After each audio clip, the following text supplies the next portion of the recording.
Hi అండి. ఈరోజు cabbage శనగపప్పు కర్రీ చేసుకుందామండి. పప్పు కడుపు నానబెట్టుకున్నా, ఇది కోసుకుందామండి. క్యాబేజీ చక్కగా తురిమేసుకున్నానండి. ముక్కలు అవుతాయి, పిల్లలకి ఏదైనా అడ్డుపడితే తీసేస్తారని తురుముకుంటే మగ్గిపోద్దుగా. అలాగే 2 ఉల్లిపాయలు అండి తీసుకుని కోసుకున్నా, పచ్చిమిర్చి 4 వేసుకున్నా.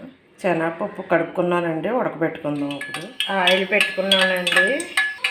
తాలింపుకి కావాల్సినవి ఆవాలు, జీలకర్ర, ఇంగువ, ఎండుమిరకాయ, కరివేపాకు అండి. ఇవన్నీ ఇందులో వేసేసుకుందాం. ఒకసారి వేసుకుందాం. పచ్చిమిర్చి ఉల్లిపాయ పచ్చిమిర్చి వేసుకుందాం. ఉల్లిపాయలు వేగిపోయినాయండి. అల్లం వెల్లిపాయ పేస్ట్ స్పూన్ వేసుకుందాం.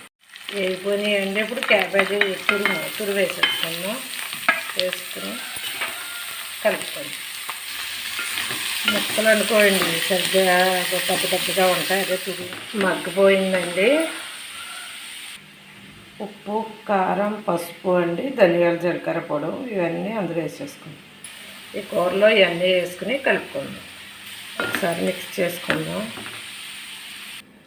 శనగపప్పు ఉడకబెట్టుకున్నానండి. ఈ నీళ్ళతో సగా కూరలో వేసేసుకుందాం. మగ్గుతుందండి, మగ్గిపోయింది. ఉడకబెట్టిన శనగపప్పు నీళ్ళతో సగా వేసుకుని ఉడకబెట్టుకుందాం. సిమ్మిల్లో పెట్టేసుకుందామండి. కూరని ఉడుకుతుందండి. మూత వేసేసుకుని సిమ్మిల్లో పెట్టుకుంటే 10 నిమిషాల్లో అయిపోతుంది.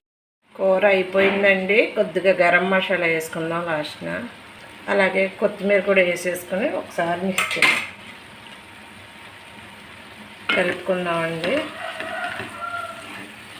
అయిపోయిందండి క్యాబేజీ శనగపప్పు కూర. బౌల్లో తీసేసుకుందాం. క్యాబేజీ శనగపప్పు కూర రెడీ అయిపోయిందండి. మీరు కూడా ఒకసారి ట్రై చేయండి. నా ఛానల్ సబ్స్క్రైబ్ చేయండి. తురుము చేస్తే బాగుంటుందండి.